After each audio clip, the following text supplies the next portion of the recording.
Olá, muito boa tarde, tudo bem? Hoje é terça-feira, dia 6 de outubro de 2020. Eu estou aqui mais uma vez pedindo licença à senhora para entrar na sua casa, pedindo licença ao senhor para entrar na sua casa, pois está começando o programa Com o Brasil Nordeste.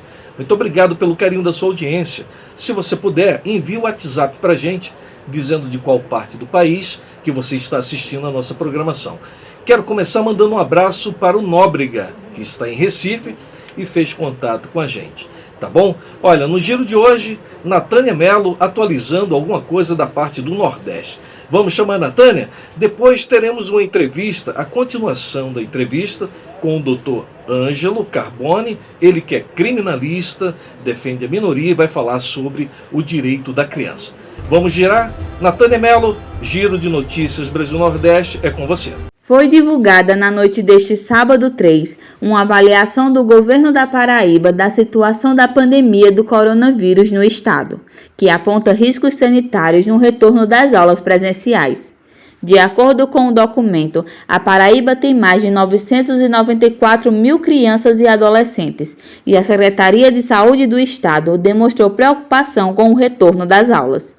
De acordo com a Secretaria, as crianças não são imunes à Covid-19 e estão expostas aos riscos de manifestações mais graves da doença, como recentemente foram confirmados 7 casos de síndrome inflamatória multissistêmica da pediatria, tendo ainda outros 5 casos suspeitos em investigação. Por causa da situação, que ainda é estável, a Secretaria de Saúde recomenda a sustentação das medidas preventivas para impedir o crescimento dos números de casos e de óbitos, mantendo o avanço já obtido na Paraíba. Para tanto, as recomendações também devem se estender para crianças. Agora vamos à maior favela da América Latina, onde está o jornalista Kleber Araújo. Kleber. Boa tarde, Sandro de Moura. Na noite de sábado, a Polícia Federal apreendeu no terminal portuário de Natal cerca de 238 quilos de cocaína que seriam enxertados em um contêiner com destino à Europa.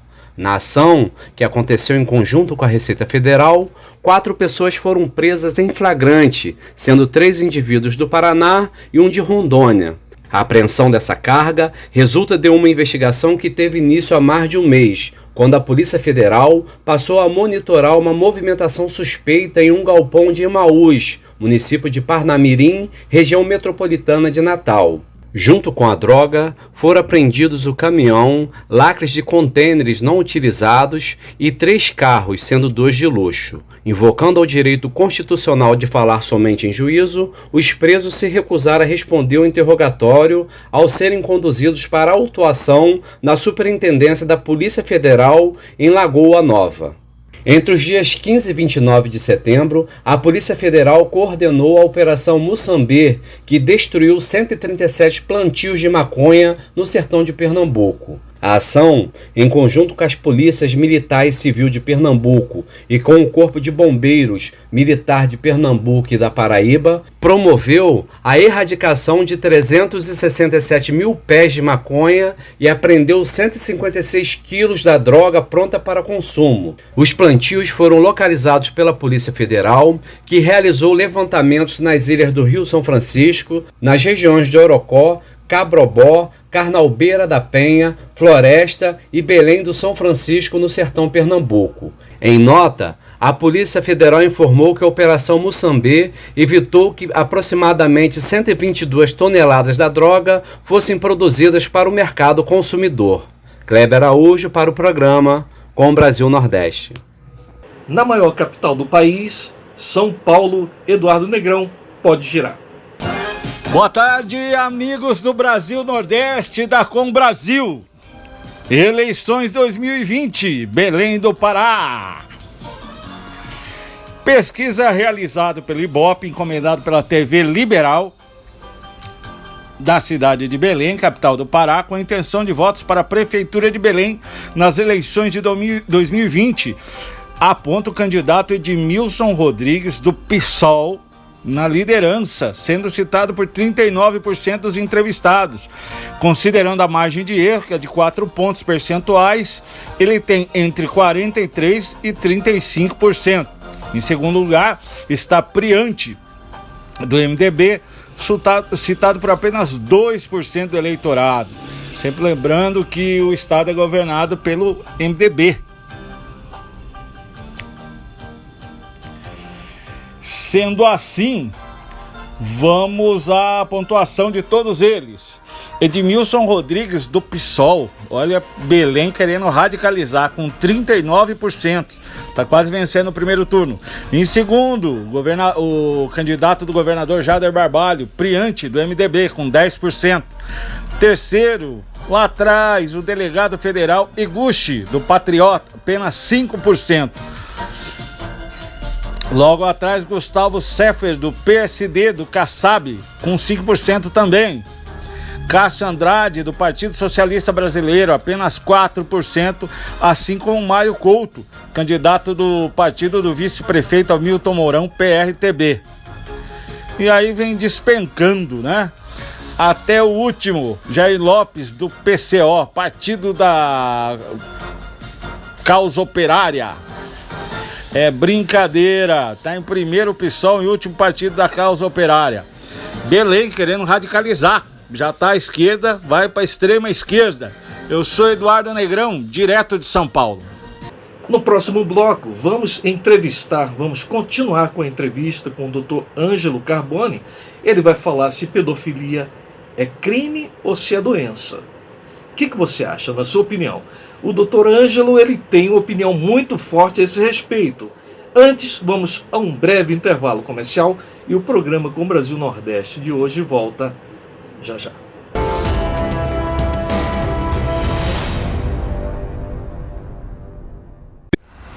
De segunda a sexta, das 12 às 12h30, Brasil Nordeste na TV com Brasil. Canal 28, na Sky e Oi TV. TVs Claro e NET, no Canal 3 e na TV Vivo e GVT TV, Canal 239. Brasil Nordeste na TV com Brasil. De segunda a sexta, das 12 às 12h30, apresentação Sandro de Moura.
Estamos de volta, agradecendo o seu contato.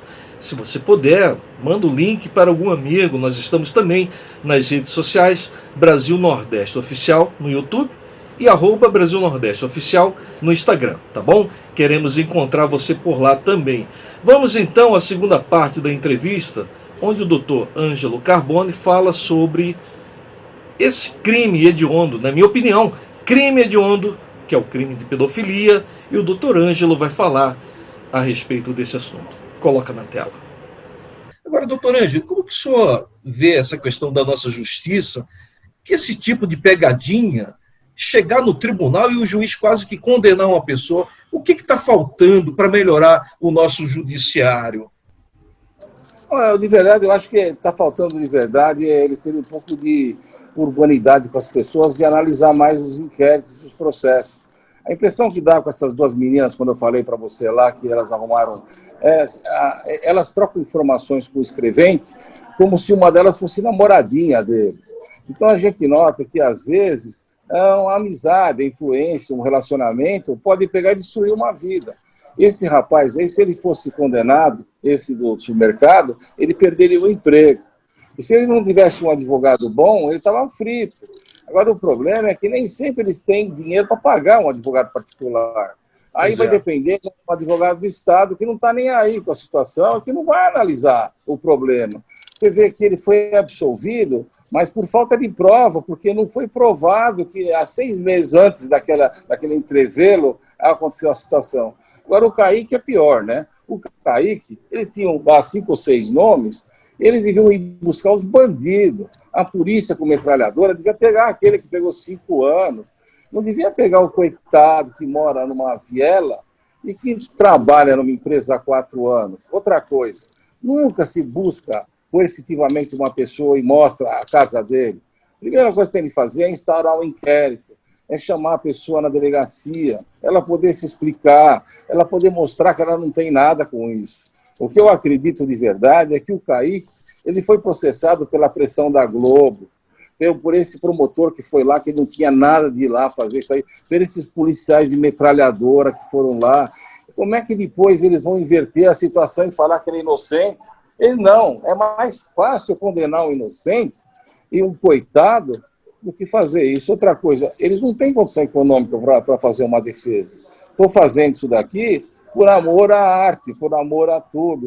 E outra coisa, eu vejo o que a Rede Globo faz com o Bolsonaro, vocês me desculpem, isso daí, essa empresa deveria ter sido fechada, sem contar que ela deve milhões de imposto e está no ar, eu não entendo como é que está, e continuando fazendo bandalheira. E provavelmente eles vão querer arrumar uma casa de caboclo para mim também, porque eu estou metendo a boca neles. Mas o que eu entendo é o seguinte, esse Kaique, de verdade, eles deviam pedir perdão. Essa moça, que é a Maju, devia dizer, olha, de verdade, no processo dela, ele não tem nada com isso, foi um equívoco, ir lá dar um abraço nele, quando tanta gente faz isso, mas não, eles continuam querendo processar, querendo condenar. Por quê?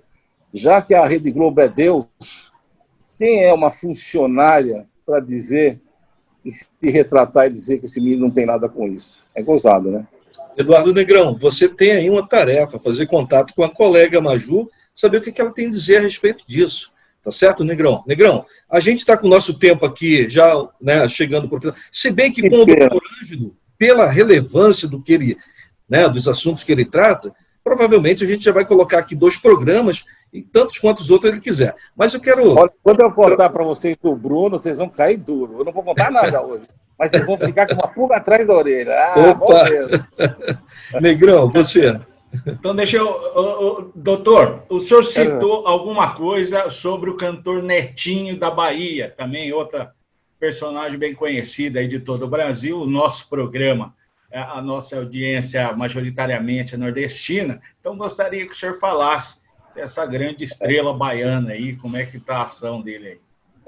É um crime racial, ele falou coisas que não devia, atacou as pessoas de cor, e ele está sendo processado. Como é que a gente faz aqui em São Paulo?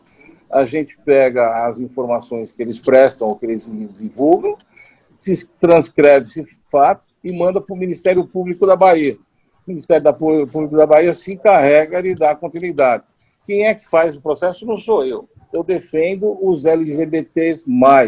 Eu acho um absurdo o que está acontecendo com eles. Se vocês estão sabendo, a semana passada veio a mãe de uma menina aqui, que ela fazia programa, e o rapaz foi ter um negócio com ela, lá, um sexo com ela, e ele descobriu que ela era menino. A menina era menino. E esfaqueou ela e jogou ela pela janela. Então, a função aqui do escritório é assessorar o Ministério Público para prender, manter preso esse elemento, depois ajudar no processo, impedir que ele consiga sair pela demora do andamento do processo, fazer o júri junto com o promotor de justiça. Às vezes o promotor fica com pena, vamos fazer um homicídio simples. Eu falo, não, isso aqui é um homicídio triplamente qualificado. Primeiro, que ela estava trabalhando, seja lá na profissão que ela tem.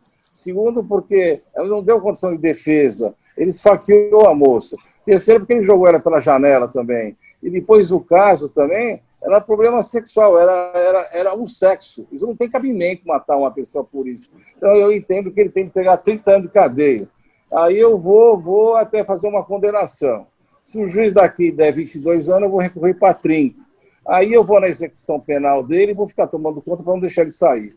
Por aí é mais ou menos, você vê o esquema que a gente faz para proteger as minorias, para poder, os crimes raciais também, a gente não aceita e não tolera aqui. E as pessoas que não têm condições econômicas e que não têm um advogado para isso, se me procurar, eu vou ajudar, assim, com todo carinho, porque eu entendo o seguinte, todos nós estamos aqui por Deus, nós temos nossas missões, e às vezes uns são mais simples, outros não são, uma tem uma opção X, outra tem Y, mas eu nunca vou entender o Neymar só porque ele apresentou para a mãe dele um menino bissexual e ela se apaixonou por ele. Eu acho que ele deve ter ficado enciumado e fez todo esse absurdo, dizendo que ele devia ser empalado vivo, ou seja, ser morto. E com isso, colocar toda a situação dos LGBT numa situação paralela, ou seja, se é homossexual tem que matar, e não é por aí. Aí nós começamos a ver esses casos do Plínio, que foi matado lá, essa menina que morreu aqui, porque as pessoas acham que vão ficar impunes como o próprio Neymar. Consegue. Eu não entendo como ele tem essa impunidade. Ele está devendo uma fortuna de imposto e não paga, tem benefício. Eu nunca vi chegar lá ao Estado e dizer assim, Carbone, você não pagou esse imposto aqui, nós vamos diminuir, vamos zerar. Mas ele consegue. O cara parece que ele é Deus aqui. E a gente não tem Deus aqui. Deus está lá em cima.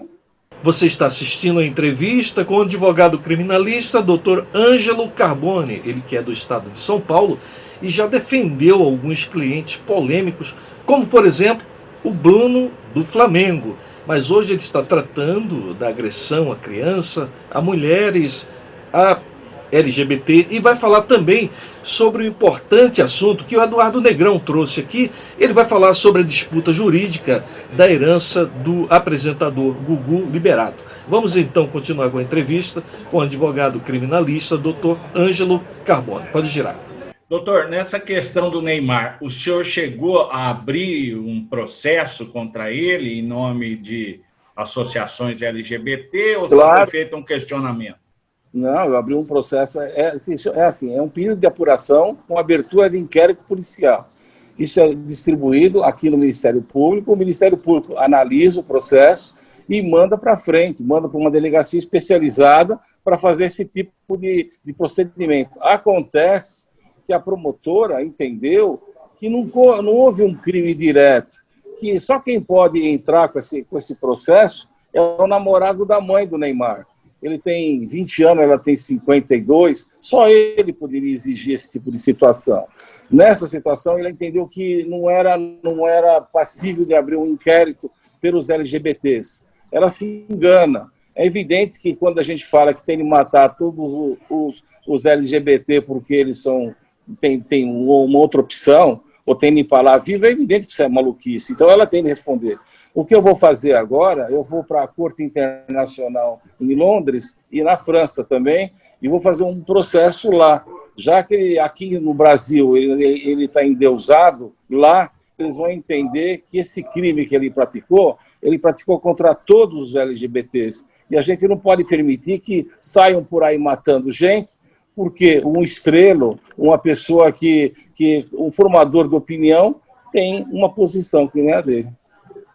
Perfeitamente. Doutor Ângelo, nós estamos com o nosso tempo avançado, mas antes eu quero que o senhor fale a respeito, o que o senhor acha, se houve uma evolução, se está a contento, os direitos das mulheres se estão sendo respeitados, o senhor que também faz a defesa da mulher.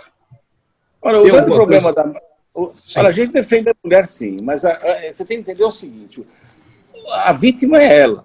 Então, o que acontece com a mulher? A mulher é aquela que está em casa, que ela é bancada pelo marido, ela tem os filhos que tem que comer, não tem? Então, vamos imaginar que o agressor vai lá e bate nela, o que vai acontecer? Vai acontecer que eu abro um inquérito ferrado para ele, mando até um mandado de prisão para ele, se for uma tentativa de homicídio, mas ele começa a ligar para ela, olha, querida, não faz isso, não faz desse jeito, olha, eu vou preso. E o que ela faz? Ela perdoa e vai lá na delegada e fala assim, olha, na verdade aqui não é bem assim, eu caí da escada. O advogado que falou umas histórias aí que eu não tenho nada com isso, e absolve ele. Eu tive um caso sério de um cantor importante, ele arrebentou a mulher dele lá em Alphaville. Ele puxou ela pelos cabelos pela rua, ela destruiu o rosto dela. Eu abri na mesma. Só para vocês terem uma ideia, eu não consegui abrir BO lá na delegacia de lá, porque ele tinha muita influência. Eu tive que trazer ela para São Paulo, fazer um BO aqui em São Paulo, aí voltei lá, consegui tirar ele de casa e colocar ela em casa, fiz tudo direitinho, só que ela pegou e perdoou ele e se voltou contra o advogado e a delegada. Então, na verdade, a mulher tem o direito, a delegacia da mulher é uma maravilha, mas depende delas também. Então, olha, não precisa bater, não, é só xingar. O marido começa assim, essa vagabunda, não sei o quê. Ela pega, leva a empregada dela na delegacia junto com ela, abre um BO, o sujeito toma uma carraspana da delegada, que ele vai vir uma luva. E se ele ousar bater na mulher, ele vai para a cadeia e sabe o que acontece? Na hora que eu contasse, berrasse para os presos, esse daí bateu na mulher dele. Aí ele vem de saia e de boneca na mão. E nunca mais ele ousa bater numa mulher. Então, é assim, no Brasil, o negócio tem que ser lá, na hora. E a mulher tem que ser forte, ela tem que exigir o direito dela e não voltar atrás. Olha, pelo que o doutor Ângelo falou aqui, quando ele grita lá para os presos assim, bateu na mulher, o cara já sai de lá pedindo ao doutor Ângelo para ser protegido pela Lei Maria da Penha também, que ele já volta com esse direito. Eu já vi. Olha, o cara devia ter uns 2 metros. O cara era um artista, ele batia na mulher feio lá. Sabe o que aconteceu? Ele voltou de saia, ele saiu de saia de lá, e de boneca debaixo do braço. Agora, uma coisa que eu quero dizer é muito sério. Você, mulher, que fica protegendo seu marido, você apanha lá e fica quieta, é a Amélia do passado, que a família diz para não. Eu tenho o caso aqui que a mulher apanhou uma vez, apanhou 2, depois ele bateu com ela com um facão, ele errou o facão e bateu e cortou o traseiro da moça. Aí, no dia da audiência, ele chorou, ela chorou também. O juiz, em vez de dar uma cana nele, deu uma medida restritiva. Ele voltou lá e matou a mulher. Eu condenei condenar ele a 22 anos. Só que a minha amiga, a minha cliente, ela nunca mais vai voltar aqui. Perdeu a então, vida. vocês têm seguinte, não pode. Começou a gritar, você fica quieta e vai e dança. Outra coisa que vocês não sabem, é rapidinho. Esse negócio de união estável é uma merda. A mulher que entra nessa é burra. Ela tem que casar com o sujeito. União estável é assim. A família dele não vai querer, vai pôr ele para fora, vai dizer que não. A mulher vai ter que entrar com uma ação declaratória de união estável, para depois de uma sentença, isso leva 5 anos.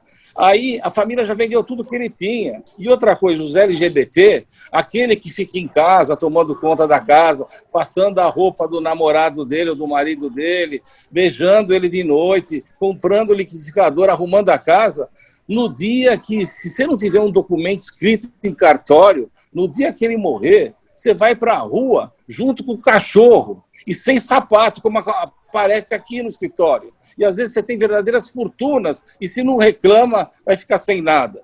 Vocês têm que pensar no seguinte, se vocês têm uma união estável, seja como for, tem de ter um documento. E mulher, se o cara não casa, chuta ele. Vagabundo, põe na rua. É muito melhor você começar tudo de novo hoje do que você ficar na mão de um safado e depois da família do safado.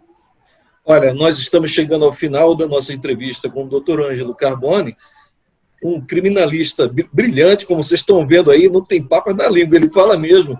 A gente já quer deixar aqui aberto o convite para que o doutor Ângelo volte a falar conosco outras vezes, mas antes de finalizarmos, doutor Ângelo, eu gostaria que o senhor fizesse as suas considerações finais.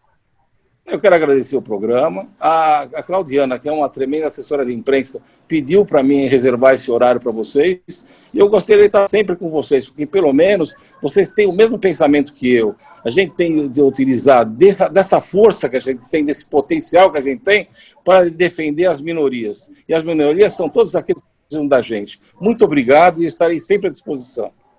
Eduardo Negrão. Muito obrigado, um forte abraço a Claudiano, ao doutor Carbone, e que essa seja a primeira de uma sequência de participações, porque pelo que o senhor falou, doutor, vem muita bomba por aí. Um forte abraço. Se eu contar do Bruno para você vai cair duro. Um abração, fica com Deus. Olha, então a gente já vai deixar aqui registrado que, numa próxima oportunidade, muito breve, o doutor Ângelo vai vir aqui falar sobre o caso Bruno. E eu já quero também aqui me colocar, dar a minha condição de aceito para participar do programa lá de rádio com o doutor Ângelo. Eu estou aguardando, é só você, às 5 horas da tarde, toda quarta-feira. Eu vou ter muito orgulho de ter os dois lá. Vai ser muito legal, viu? Nessas condições, ou presencial também. E o legal é que você está falando com o povo, e o povo está interagindo com você, e muito perguntando, e esclarecendo, como vocês esclarecem aqui. Muito obrigado. Olha, eu quero agradecer a senhora, eu quero agradecer ao senhor pelo carinho da sua audiência. Conversamos aqui com esse brilhante advogado, doutor Ângelo Carbone, que nos atendeu muito gentilmente. Um abraço a todos vocês e até a próxima. Nós queremos agradecer a assessoria do Dr. Ângelo Carbone pela gentil entrevista que ele se deu. Estamos chegando ao final do nosso programa, mas antes nós vamos colocar a pílula da família, que vai sarar a sua família, especialmente se você tem alguém com problema da dependência química na sua casa, ou enfim, algum amigo. Vamos chamar Célia Moraes, presidente do Instituto Desafio Jovem, aqui do Distrito Federal. Célia, é com você. Olá pessoal, estamos aqui de volta hoje para falar com você, em especial com as mães. As mães que são as últimas a ficar com o dependente químico quando ele está doente, na ativa, no uso de drogas. Nós vamos abordar um assunto de extrema relevância, porque tem momentos que a gente está lidando com o dependente químico e a gente não sabe a quem recorrer. Muitas vezes a gente se frustra porque você chega em casa depois de um dia de trabalho, um pai, uma mãe, chega em casa depois de um dia de trabalho, você não encontra seu filho e você começa a entrar naquele desespero de não saber aonde ele está, o que ele está fazendo, com quem ele está. Muitas vezes passa um dia, passa 2, seu filho não volta para casa e você não sabe o que fazer. Então, existe algo que cada um chama de um jeito. Uns chamam de poder superior, outros chamam de Deus, outros chamam de força do universo. Não importa como você chama. O que importa é que você precisa se ligar a algo superior a você. Sabe por quê? Nós, por nós mesmos, nós não temos força e nem condições de mudar essa situação pela nossa vontade. É todo um processo que precisa de que alguém nos carregue no nosso sofrimento. É muito, muito doloroso quando você vê seu filho se matando, ou mesmo outra pessoa querida que você ama, se jogando para as drogas, acabando com toda a perspectiva que ele tem de vida e você não consegue fazer nada. E aí você também vai junto, né? Você também começa a definhar naquele sofrimento, naquela angústia. Então hoje essa pílula ela quer trazer para você a importância da espiritualidade, seja em qual for a igreja, seja qual for o grupo, seja qual for a meditação, seja lá o que for, isso é extremamente importante para que você adquire o equilíbrio, para que você adquira a serenidade, para que você tenha a compreensão da dimensão da sua função ali e possa ajudar o outro. Busque essas fontes de alimento, isso que vai trazer para você força interior para conseguir ajudar essa pessoa que está precisando de você. Então, hoje, essa dica é para aquelas pessoas que acreditam que algo superior a você, algo superior ao dependente químico, pode interceder e pode ajudar e a salvar uma vida. Recorra a essa força. Não tenha vergonha, não tenha receio de se jogar, de se prostrar e de buscar, porque essa força vem, ela existe e ela está à sua disposição. A gente se encontra no próximo programa e vamos falar de algo também relevante, que é comorbidades psiquiátricas. Até lá! Chegamos ao final de mais um programa. Estamos agradecidos a Deus, agradecendo especialmente a você pelo carinho da sua audiência, e pedir que você nos acompanhe nas nossas mídias sociais. No YouTube, Brasil Nordeste Oficial. No Instagram, @Brasil Nordeste Oficial. Amanhã, mais um programa e nós contamos aqui com o carinho da sua audiência. Temos novidades na tela da TV Com Brasil, por isso nós queremos muito contar com você. Porque tudo que é bom, com o Brasil, fica ainda melhor. Muito obrigado mais uma vez e até a próxima.